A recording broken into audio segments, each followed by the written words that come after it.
Today we've got Alina back on the show, and she's going to talk about what's working with Amazon and Walmart ranking strategies, as well as some cool Amazon virtual bundle updates that I didn't even know about. How cool is that? Pretty cool, I think. 1, 2, 3.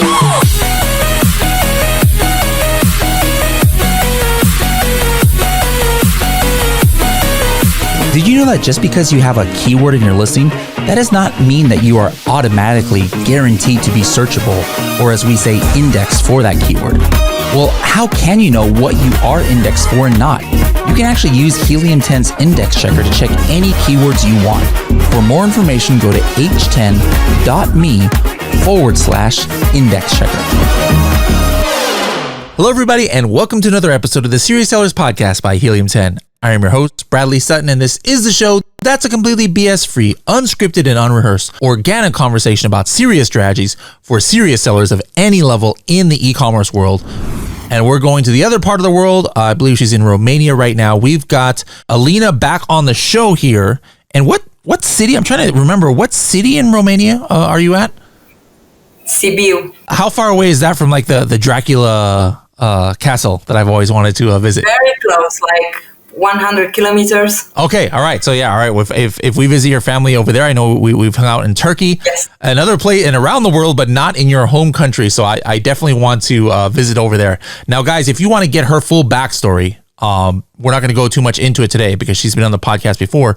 Make sure to go to episodes 122 was one of them, and also 267. And then most recently, she was on in 406. All right. So this is now her fourth time on the podcast. You know, each time she's kind of expanded what she's done. And you might know her from AZ Rank, which I've talked about a plethora of times. I've always joked with her that I wish I had some kind of contract where I get $10 every time I mention it. I might not be working at Helium 10 anymore. I'd be so rich. But hey, I mention things that I organically use, and no, Alina doesn't pay me I'm not an affiliate, but I naturally will recommend services and things that I use and that I trust. And that's definitely AZ Rank. Throughout the years, it's changed because of Amazon differences. And then last year we talked a little bit about one of our newer companies called Press X, and so let's just first talk about what people know you for. What's going on in the AZ Rank world these days? Like, somebody might think that AZ Rank must be completely out of business because now there's no search, find, buy and stuff. But you guys are obviously still doing things that are above board. It's kind of on purpose. I'm wearing a gray hat. I'm not wearing a black hat, not a white hat, but it might be some gray here, but no. But anyways, update us on what's been going on the last year on the AZ Rank side. Hello, everybody, and thank you so much for having me again. It's a pleasure, always a pleasure. It's been a very interesting year, a very dynamic year all around. From all the 5.5 years I've been in the industry, it's been the most dynamic year from all points of view in the Amazon and e-commerce world. Yes, we're still alive and breathing in our ranking business. Things are working still very well. In terms of TOS compliance, because I know everybody has this question on their lips, I feel like, and I know we've talked a lot before about this, everybody has their own risk tolerance about how the Amazon TOS is interpreted. You've known me for a bunch of years now, and we've always tried to be TOS compliant, or as much as TOS compliant as possible, because even back in the days, people have always been debating about even the search, find, buys, were they compliant or not. So it's pretty much the same thing right now. We have pivoted and we have changed our way of doing things. We're mostly focused on market research, and we have combined that with some surveys and with some feedback that people give you back while you're still ranking for keywords. And from my point of view, now it's been like 2 years since Amazon has changed completely the TOS, and I strongly can admit that the way we're doing things right now, it's working much better because you're going on a broader experience with everything that means ranking. And that that helps you basically be more relevant in the algorithm point of view. So yes, working, still doing it. We have a lot of tweaks and tricks and different strategies depending first of all on the product, second of all on the marketplace, because Amazon is one thing, Walmart is another thing, Etsy is another thing, and so on and so forth. You're talking mainly about Amazon, but did refer a little bit to like Walmart and Etsy. Still the same old school stuff working on platforms like that, as far as potentially search, find, buy, which is not against Walmart terms of service. And then on Etsy is something similar, is what's working for ranking these days? Yes. Etsy is pretty much in the same place. You need to on Etsy we don't have too many tools yet. It's still the E-rank that we're mainly getting the info from, and the organic search that you're doing and finding your ranking. But at the same time, what we've seen lately, I mean not lately, like lately in the past year or so, a year and a half on Etsy, is that you need to have some social proof. Like you said, you need to have some reviews, you need to have some people talking about you, posting some real life photos of your product, because Etsy is all about visual. So Etsy, that's pretty much it. And on Walmart is very dynamic. It's extremely dynamic lately. They're changing so much. And yes, search, find, buy is not against terms of service. You can do those. Add to carts are not against terms of service. You can do those. And there are a bunch of strategies that we're working on right now, and we're doing a bunch of tests to see which way to better go on specific situations. But it's going really well, and I feel like Walmart is going in the right direction, finally. Now, going back to the Amazon, you're kind of like me in the sense that you like experimenting and different things, and you've had different theories you've tested. Sometimes they work, sometimes they don't. But I know you've talked about experimenting with the questions and answers, and potentially seeing if you can find the secret sauce of if Amazon post, influence, algorithms and stuff. But what can you tell me, like in the last year or so, like even ones that failed? Because if you tried it, I'm sure somebody else probably had the idea that maybe it would work. So what are some experiments that worked out well? Some things that are like, nope, can't really influence, can't really help this ranking at all. What are some stuff you've been doing? A lot of stuff, but what I can tell you, something that it didn't work, and it's related to my latest episode of the last year one in December, when I was very sure that I am very close to discovering the secret for Amazon posts. Unfortunately, something happened.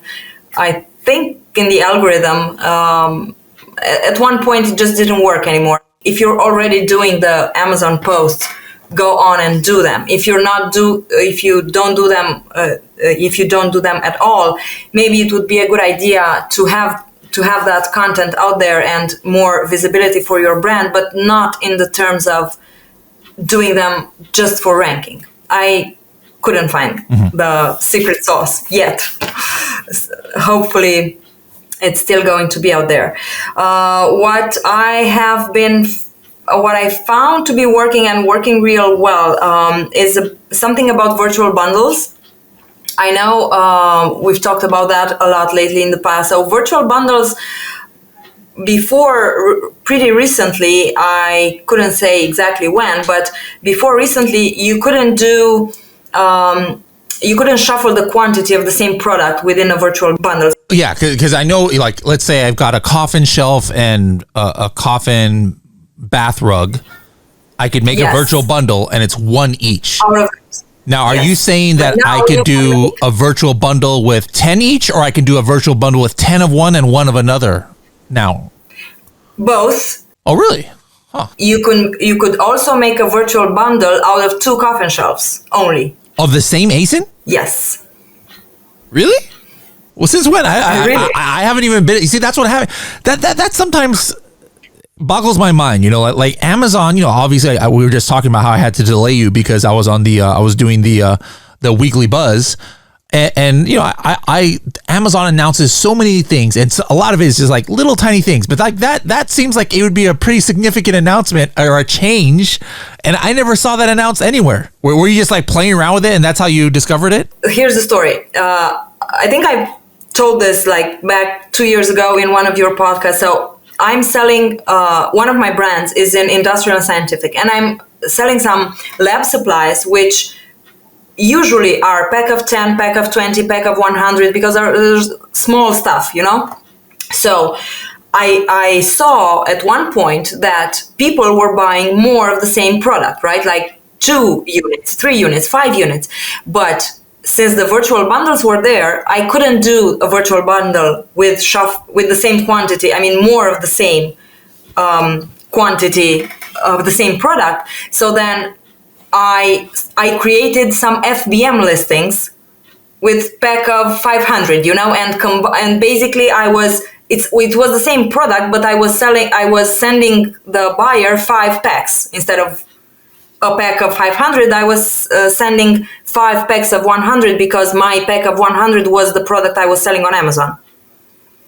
Makes sense? So, but I did them FBM because I couldn't do them inside Amazon, and I didn't want to do it FBA back then because the FBA fees and all the stuff wasn't worth it. The package would be too big and everything. So the profitability wasn't that great. It wasn't worth it to keep it into FBA, let's say. So then I did this, and at one point, recently, very recently, it's a matter of 10 days, 2 weeks maybe, I discovered that it was allowed to, Amazon allows you to create virtual bundles, 2 of each, 2 of this with 1 of these, 3 of this with 1 of this, 5 of the same thing, you know? Hold on, I'm trying to do it here, and I can't figure out. Let me share my screen here. Let's see. All right. So, well, first of all, I was able to add more products. I never did that before, like right then now, or, you know, you can only add 2 before. I was able to add like 3 here, but then you have the button there to add more products. If you see like on the left. All right. So I'm looking here, and at first I didn't see it, but right here under quantity, I can now individually change this. That's crazy. To as many as you want. Now it's going to reflect in the ASIN. That is super cool. I never, why in the world would Amazon not make this an announcement is kind of crazy. And did you just randomly discover it? Like you were creating a virtual bundle and you're like, hey, what's this button do? And that's how you figured it out? Yes, or what? Yes. It's not entirely my personal discovery. Like me, Alina, I was working with somebody from my team, and all of a sudden was like, he said, I need to try this. I think I saw a plus button somewhere. And then that's how it worked. But I have more on that. And this is something even more crazy that was absolutely not possible at all until now. You can run PPC on the virtual bundles. You couldn't run PPC. Yeah, before I think you could only do sponsored brand ads back in the old days, right? Now you can do anything. Really? He discovered this. Yes, my teammate discovered this first by mistake because he was doing some bulk uploads in the campaigns, and he forgot some bundle ASINs out there, and all of a sudden we had like some huge conversion on one ASIN. He said, "This is a virtual bundle. How on earth this one got here?" And then we started looking into that, and apparently it works.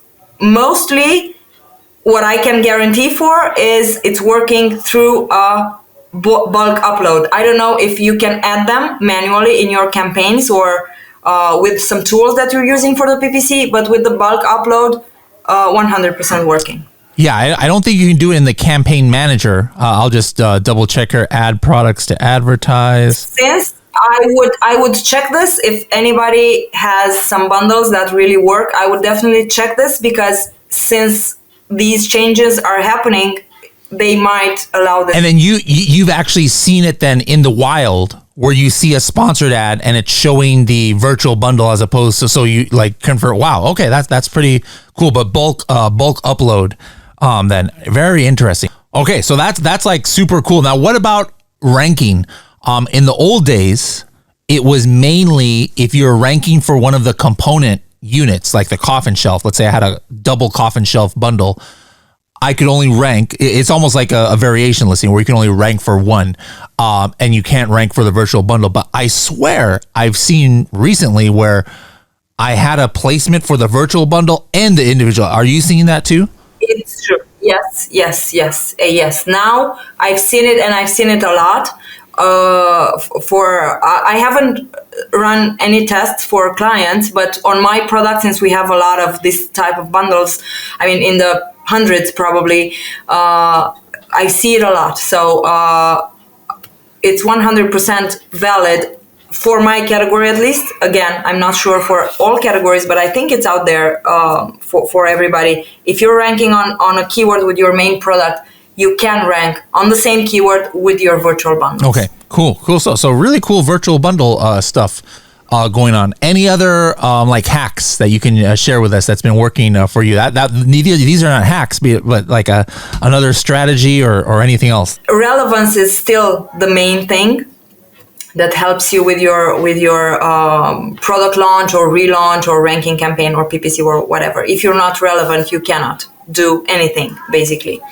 And I know you were saying a couple of months ago about the Amazon recommended thing, Amazon recommended rank. I tested that myself, and it works like a charm, and it's very much valid in terms of ranking campaigns. I mean, yes, if you're having problems ranking, I double you and I say you need to check that Amazon recommended rank, because there you have your answer.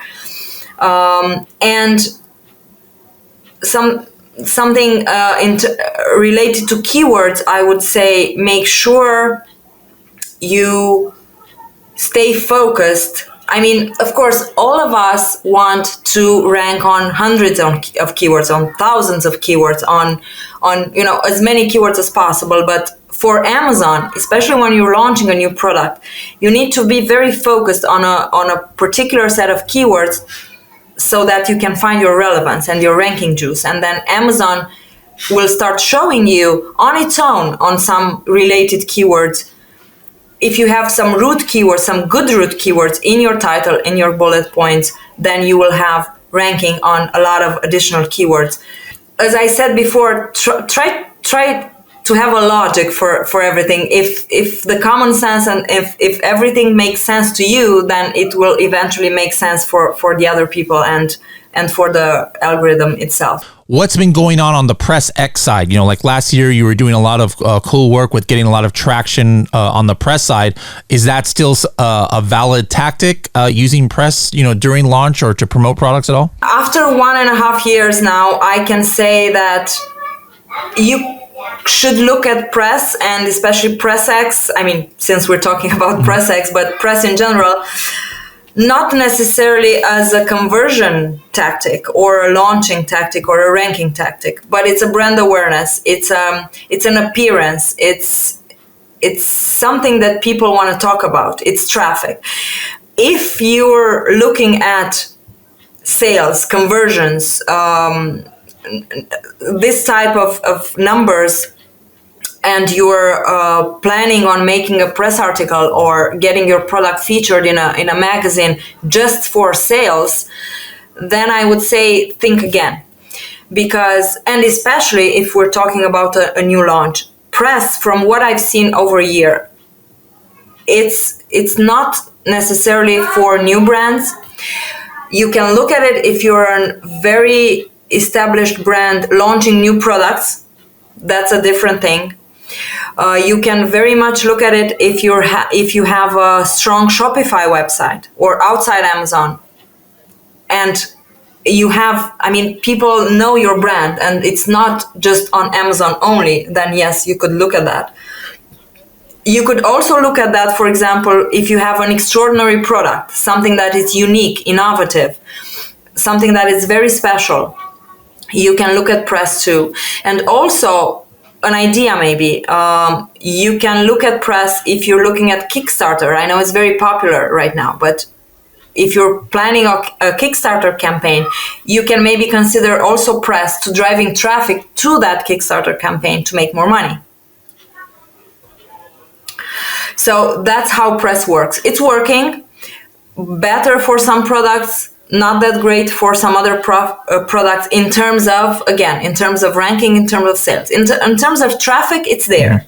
So it depends a lot of what your expectations are. Our model is a CPC cost base, so you only pay for the clicks you get.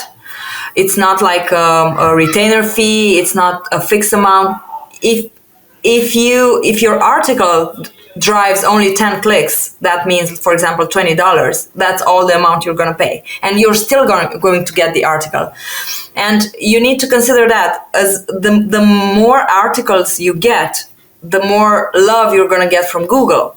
And for all the external or outside Amazon platforms that are out there, because once the article is there, it's just there, it's there for everybody to see and click on it. Okay. All right. Because like any quick experiences of somebody it's worked out for in the last year, like, hey, they were doing this and then they ran a series of articles and this is what happened from it. We had a brand which is into the dental hygiene niche, and we've had a few campaigns, very successful. I mean, I remember the ROAS was 6. So wow. For $1 spent, they made 6, which was good. I mean, on top of the traffic and everything else, this one also made money, Interesting. All right, now switching gears, you seem you're kind of like me. You can't stay doing one thing. You have to like have your hand in like 75 different things. So you and I are liking that. So like the latest thing I heard you talking about, which I purposely didn't ask you about because I wanted to kind of like find out about it here. I know nothing about what you're doing there. Is you've mentioned you're doing some things on the UGC side. So first of all, like what prompted that? Like you don't just, dream. One time I actually did have a dream about a tool and it eventually became something in Cerebro, the advanced rank filter. It literally came from a dream I had. But most people, I think, don't dream up things. There's a reason why you thought of doing UGC. So what started that? And then what exactly are you doing in that field now? You know how external traffic was 2 or 3 years ago when everybody was talking about external traffic? That's how I feel UGC is right now. So I started this because from the community of people that we have and that we use for our ranking campaigns, which is huge, at one point I thought these people can do more than that. So what do we need as Amazon sellers? What does the market need that we can help with? And so this came. First, we only started with UGC because it's more than that. I have something else that even you don't know about that we're doing right now. Okay, so UGC. I don't know what's your take on the AI. I love it. I'm a little bit afraid of it as well. But what I can say is that as much as people love it, eventually everything is a cycle and they will turn back to real life photos, real life commercials, real life billboards. I've seen this happen in Europe, at least. Romania and also other places in Europe, there are billboards with burger photos or commercials saying this photo was taken using a phone. And they're showing real people. Those brands could afford an AI. And they probably are using AI in different other type of places. I've done some research lately and I found some really interesting data. For example, brands, huge brands that are running Google Ads, and they compared not necessarily an AI, let's say a professional studio photo, which is, white background, blah, blah, blah, everything, with a photo taken made with the phone, a little bit of editing, but nothing serious, and they ran Google Ads on it. Guess what? CPC was 60% lower on the UGC one, the user-generated photo, and conversion was 38% higher on the same photo. So that's how we started. I think that's where we're going to go.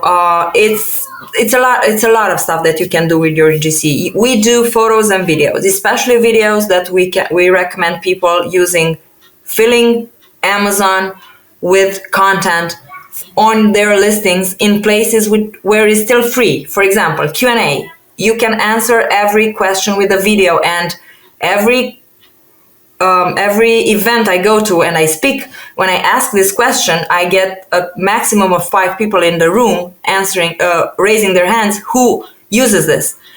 Almost nobody's using this. And it's a free place on Amazon where you can post content.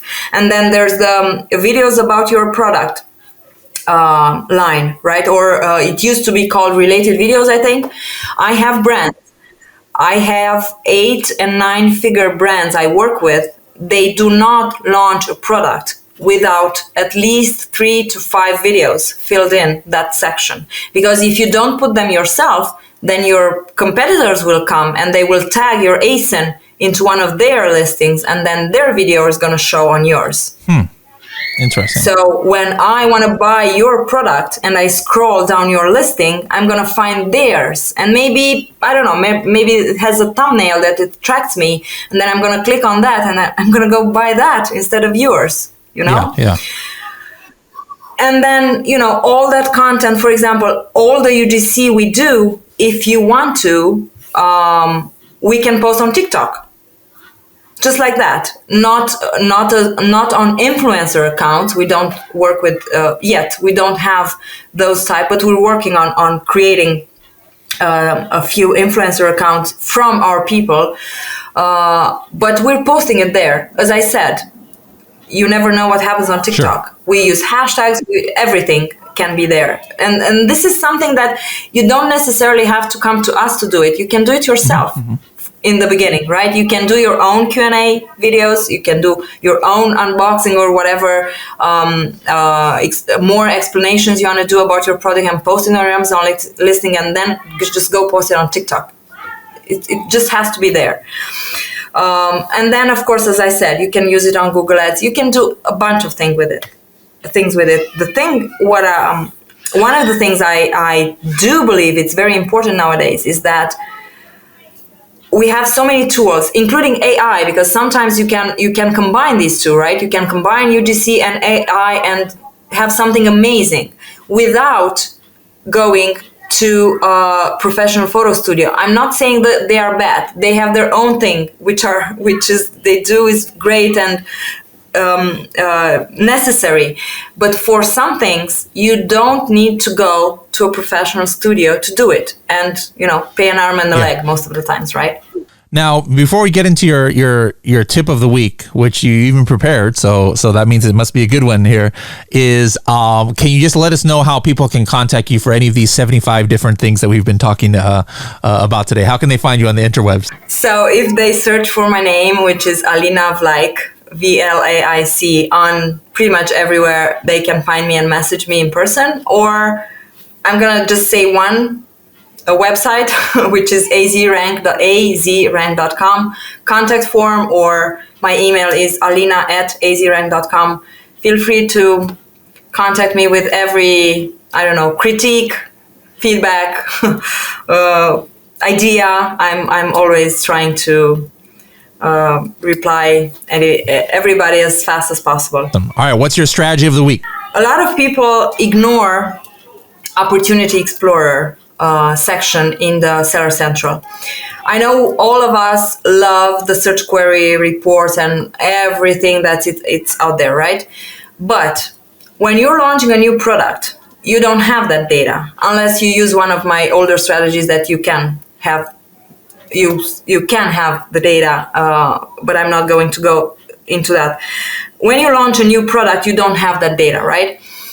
So you should go into Opportunity Explorer, because Amazon gives you a list of keywords, right?